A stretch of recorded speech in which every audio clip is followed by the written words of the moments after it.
I wouldn't say loads of them, but I've done like one or two, and I mean they're fun. Uh-huh.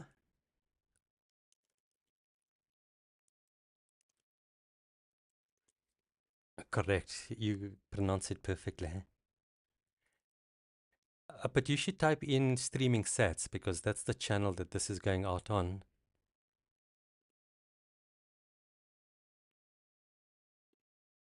Do you see it there?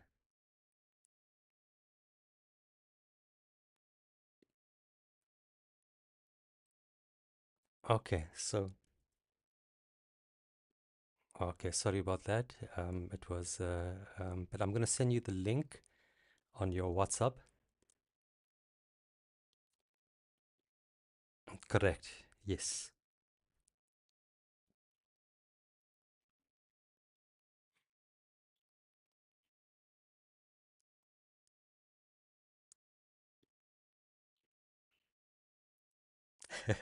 Yeah, I think she'd be chuffed to have you live and broadcasting. Okay, brilliant. So, Nick Darlington, thank you so much for coming on to my show, Streaming Sets.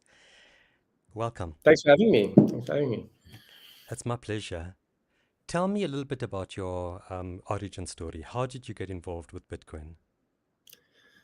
Geez, but way back in 2017, October, I still remember the first bit of Bitcoin I bought.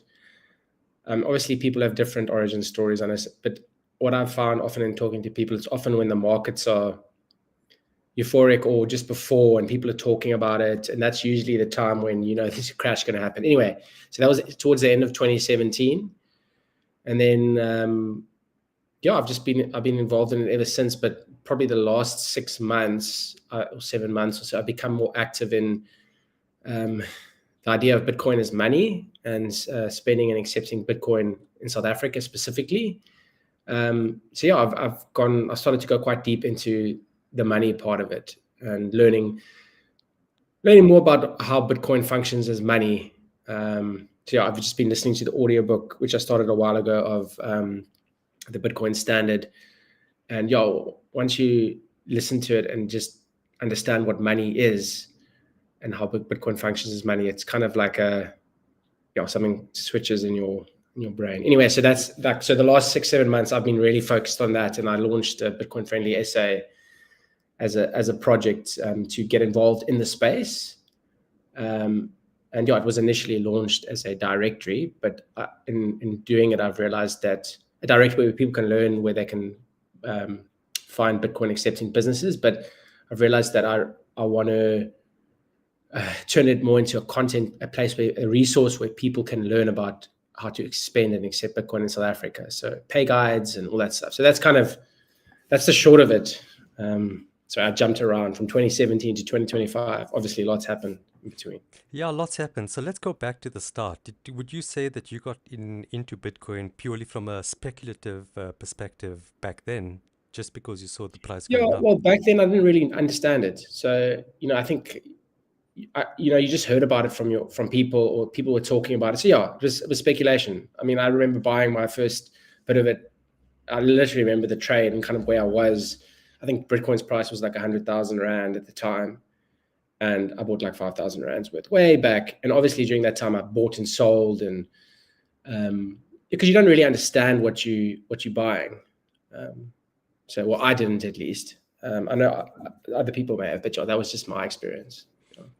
Okay, and then what did you say the flip was, the moving you from being just purely speculating and learning, and then saying, okay, this is it. I understand this as money, and I want to take this further and contribute.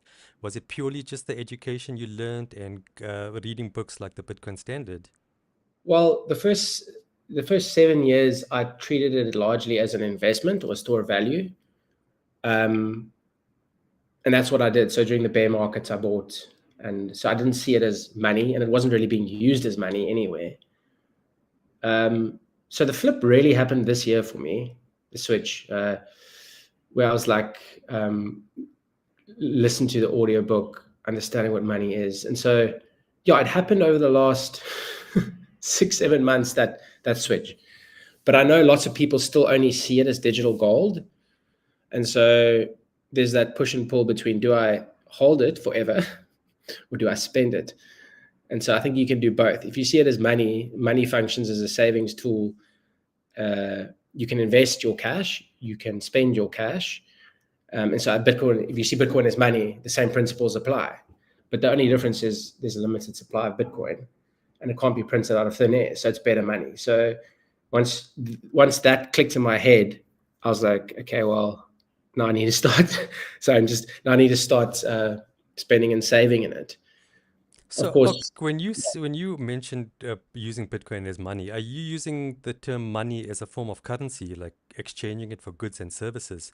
Because we well, yeah, normally think of money as a store of value, right? And a currency is exchange, especially in this era of fiat. We just want to get rid of our currency, exchange it for hard assets, and the money, which is gold. I mean, we don't consider our fiat currency as money. We may call it money, but it doesn't fulfill the definitions of money, does it? yeah. So I mean, the way I understand it, money is a store of value, and it's also a medium of exchange. And so Bitcoin fulfills those functions. I mean, the Bitcoin Standard book, I think it covers, like, I don't know exactly what it says in the book, but understanding how money works. Yeah, I store my value in it and I spend it. So, I mean, that's what I understand by money anyway. I don't know if you have a different definition of money. Just that money is something that holds value over time. So Yeah. our Well, fiat currency it can't should do hold. that. Okay, Yeah, so we store our wealth before Bitcoin in gold. Maybe now with the correct. bear Yeah. market in Bitcoin, then something valuable and precious that takes work to get out doesn't get destroyed like any other commodity. So Yeah, gold in ends that up being sense, a 100%. precious Yeah, metal. And then 100%. So, Bitcoin now being the digital equivalent of it. So the functions of money as a store of value versus the functions of a currency as a medium of exchange, I think we've gotten a bit confused about in this era of fiat currency. But like you mentioned earlier, Bitcoin serves the functions of both. So we can use the term interchangeably, money and currency. yeah, look, I'm not an expert with that. I just what I understand. Yeah, 100%. I agree with you there. Like gold, in essence, technically is money, but you can't go to a shop and give someone a bar. Well, you can, but I mean, who does that? No one carries around a bar of gold or shaves off a piece and it's like, here, I'll give you this small amount of gold for that chappy. I mean, it just doesn't work. So, Bitcoin has all the properties of gold, but it's portable, and so yeah. I Okay, mean, that's brilliant. So tell me, after in just in the last year, you said you started getting this conversion. It seems like very quick to like or already start like some kind of service that you're doing for the community. First starting with the, I know it takes a lot of work to register a domain, come up with an idea, put it all out there, and actually work it. So, how did that happen? What's your background that makes you wanting to contribute in this way? geez, okay. So I've always kind of like to create things and build things. So I have a business background, studied at Stellenbosch, and then had my first job, and then I kind of built a writing business where I just figured it out, like, okay, how do I start a website? I need a website for my writing business so people know I'm a legit business. So I just went and learned how to use WordPress, learned how to build a site, how to get the domain. So I went through that whole process with my writing business. And so I just applied the same principles to things I've learned when building Bitcoin friendly SA. So obviously registering the domain. Yeah, I also have a personality that when I get like interested into something and I commit to it, I often go all in. That also has a detriment where sometimes I go all in and I get bored of it. So, but yeah, this just feels a bit different. So yeah, I mean, I've always had that sort of background of kind of figuring things out. So, and I used AI to help me in a sense, like I'd be like, cool, this is my idea. Let's map it out. And it'll be like, cool, these are the steps. And then I just executed on those steps. So AI, I think, bridged the gap a lot faster because I was able to implement it faster. I wasn't going on Google, searching, reading a lot. I'd be like, AI, I have this idea. What do you think? Cool. These are the steps I want to do. How do I go about doing it? And if I got into problems like building things, I would literally be like, hey, can you write a piece of code for this part of the site? And so yeah, I don't know. I just figured it out. Like I've always kind of done that. And yeah, for me, it was the part was the interest in Bitcoin as money. And then part of it was also then learning about, I took the stance of, regardless what happens, this is the space I'm interested in. So even if Bitcoin Friendly SA as a platform to help people spend and businesses accept Bitcoin as money doesn't work out, I'm still in the space. And so my goal was always just to be in the space and learn about it because I find it incredibly interesting. So yeah, it's kind of a pivot as well. So yeah, that's kind of, I hope that answers your question. Sounds like a roundabout way to. It does in a way, and it's useful for conversation because it leads me to my next question, obviously, which is like, is this your main hustle now, or is it still a side hustle? Yeah, look, it's just a project. Long term, my goal, my vision is for it to become the resource where people go to learn about how to spend and accept Bitcoin in South Africa. So initially, my thing was like, when you think of biz community, I wanted it to kind of be biz community, but for Bitcoin. For Bitcoin-based Um, businesses or businesses that accept Bitcoin?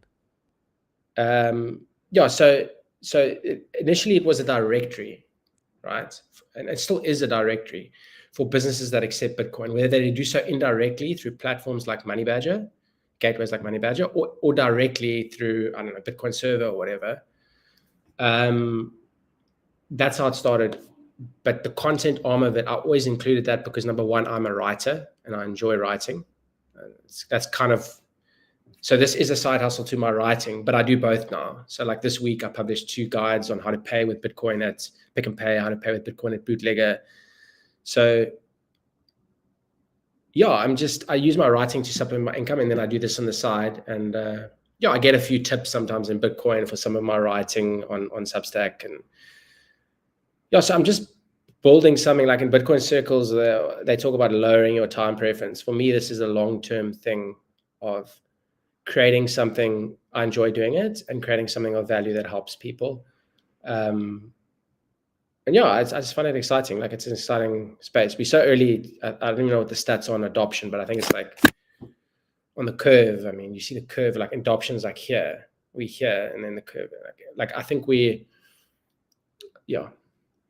I think I jumped around there a bit as well. My brain is like, You got ideas coming from all over the show, don't you, Nick? yeah, it's That's brilliant. So I want to ask you, is your site monetized at all? Are you getting like any income in through the stuff you're doing for Bitcoin Friendly? Or do you have any ideas on how to do it? Or is it just going to be like a free service that you're putting out there? well, at the moment, it's not monetized. It's just content. Like I'm looking at SEO signals, what people are searching for, writing content I enjoy, looking at the problems people have. And so for me, it's just building up a content engine. That's literally the main focus. I have thought about the monetization of it. Like obviously those are things you think about. So like how do other brands typically do it? Advertising. I don't want my site to be full of advertising ads. But there are other ways to advertise, right? So you can do sponsored posts. Initially I thought, well, someone could feature their business and pay for it on the site. But again, like you can really only capitalize on those once you've got a content engine and once you have a name for yourself. And so part of it is building up because in the end, everything's built around me. And so that's why I also have my Substack and my writing. And yeah, so at the moment, no, it's not monetized.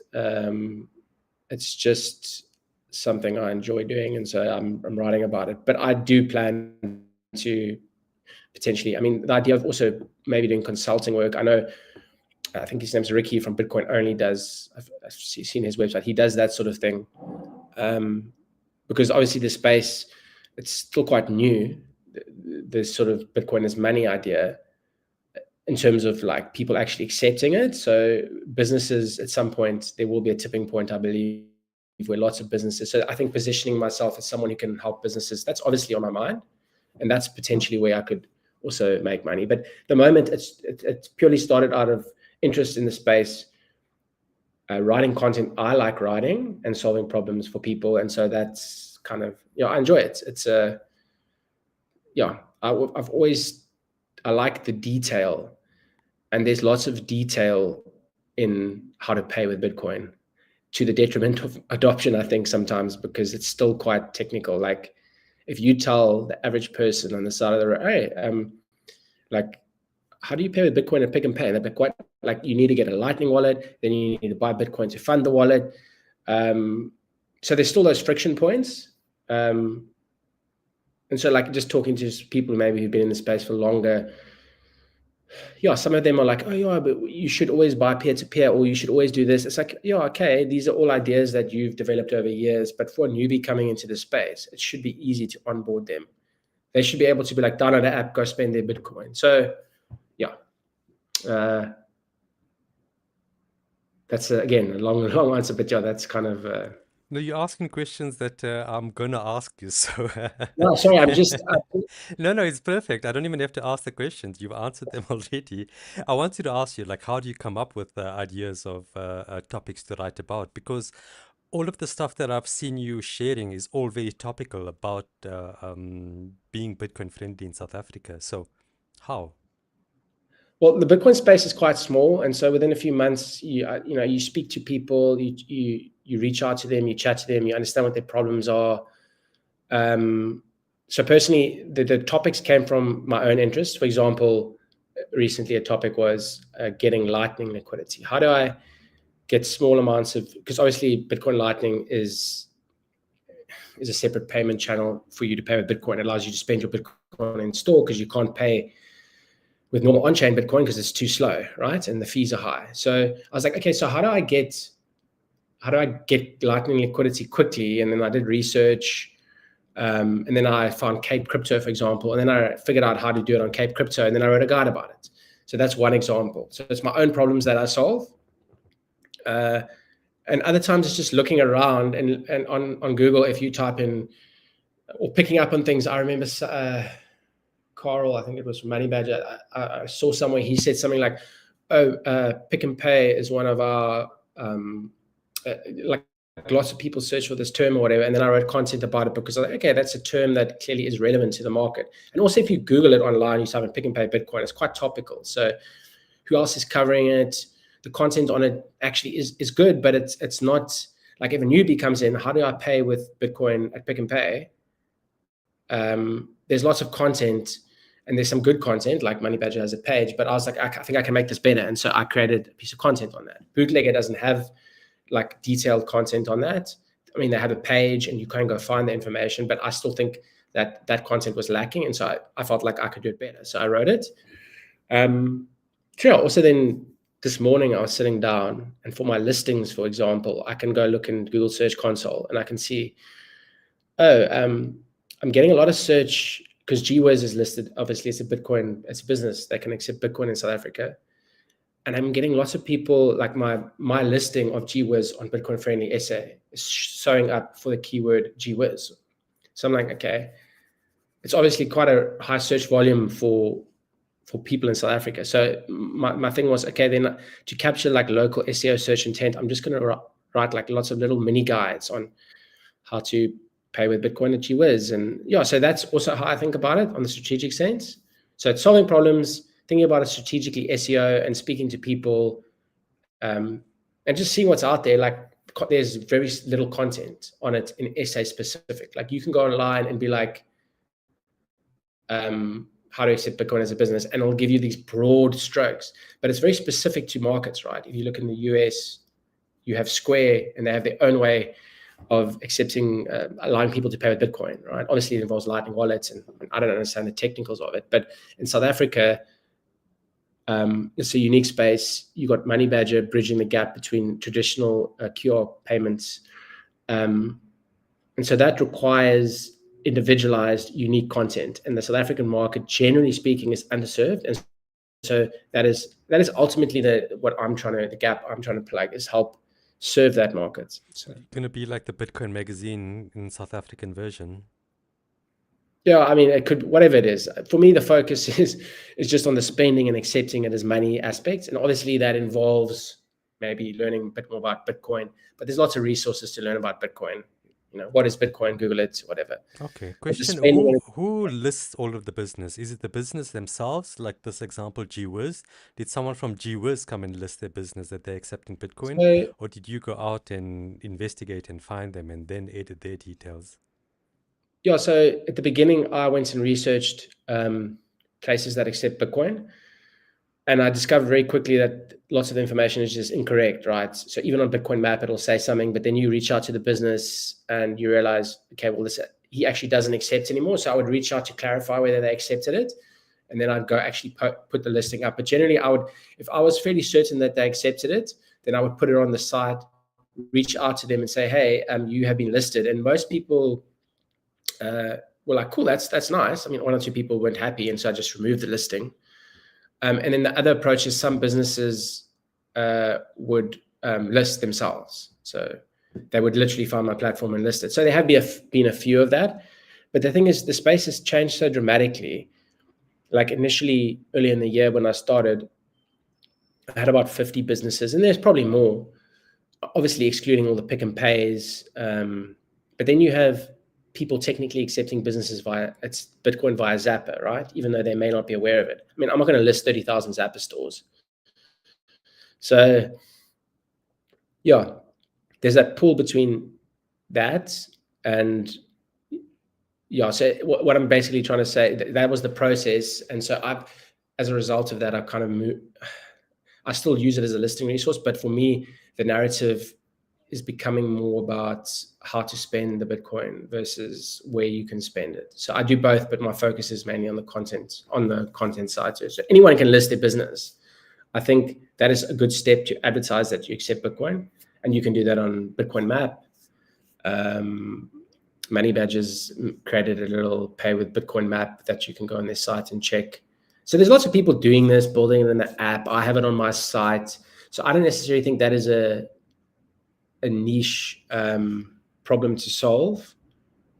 I think the better problem to solve is the sort of educating people on how to spend Bitcoin and also what Bitcoin is, right, as money. So Okay. In terms of your content, again, I notice your images are very nice to look at. Are you a graphic designer also? Do you use AI for that, or do you outsource that to other people?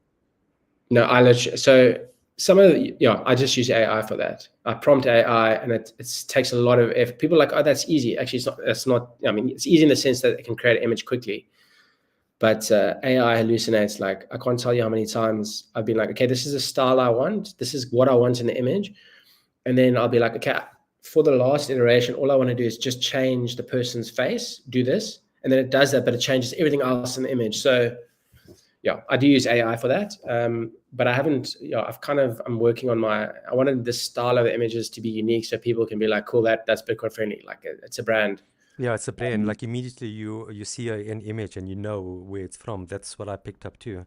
It's got a very uniform look to all of the Yeah, articles. some of them are slightly off. But yeah, long term, when I had the money for it, I would get a proper graphic designer to do the stylistic elements because I think, I'm not a graphic designer, so I can figure it out to a point, but there also comes a point where you do need the expertise to maybe guide it a bit better. So Okay, back to your content. Are you only doing writing or are you also doing video content and more of the uh, tutorial-based things?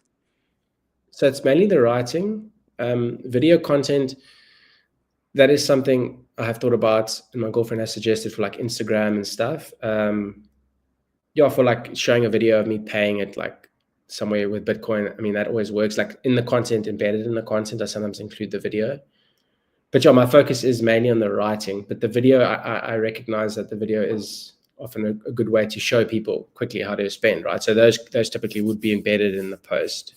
There's so much. If you Google, on Twitter and look, I mean, you would see in some recent posts, I've actually pulled lots of like people paying with Bitcoin at Pick and Pay, at Zapper stores. The content is there. People are creating this content. And so I'm including it and referencing it so people can look at it. So, yeah. Do you find that content just by the people you follow, or do you have like Google Trends notifications and that to Yeah, alert I you?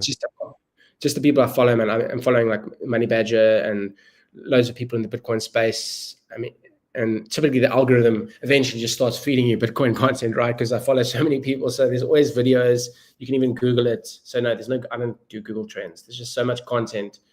I'm also part of a couple of groups, and you're close to the space, so you have quick access to the content. Sometimes you could even reach out to people and say, "Hey, I'm looking for this," because there's Bitcoin WhatsApp groups, and yeah, it takes a while to get in those groups though sometimes, because obviously there's an element of trust involved, but the Bitcoin circles are still quite small in South Africa. So You've been doing some work for for Money Badger as an ambassador. yeah, so I'm technically an ambassador, and I pretty much do everything that an ambassador does. So yeah, I'm not actively doing it, but I mean, I'm a huge supporter of them and what they are doing. I mean, they basically onboarded hundreds of thousands of stores to accept Bitcoin, whether they know it or not. And so, I mean, they ahead of the curve when it comes to worldwide. I'd say they're ahead of the curve. I mean, sure, Square has done 4 million stores or whatever, but I mean, Money Badger, I mean, they've been around for a while, and they've been, it's amazing what they're doing, I think, for the space. So Can you explain a bit about the ambassador program and what they get up to? Yeah, so there's tasks and stuff they need to complete, and you typically get paid in Bitcoin for completing those tasks. So yeah, I mean, there's an ambassador WhatsApp group, but I think they would be able to, I mean, Ben from Money Badger and Coral and them would be able to explain it, I think, a bit better. But that's essentially what it is. You're an ambassador, and you're encouraged to, promote them, I guess, but not promote them, but capture videos of you spending in stores, and it's like user-generated content in many ways, and you get paid for that. Okay, brilliant. Well, Nick, I'm not going to keep you too long this time. Thank you for your half an hour you've given me to introduce yourself to my audience. Thanks. I hope to have you on the show again when Bitcoin Friendly has grown a bit. Thanks. I really enjoyed that. And all the best with your streaming sets. It seems to be coming along quite nicely. Thank you very much. Thanks, Bye-bye, everyone. Nick. Cheers. Look after yourself.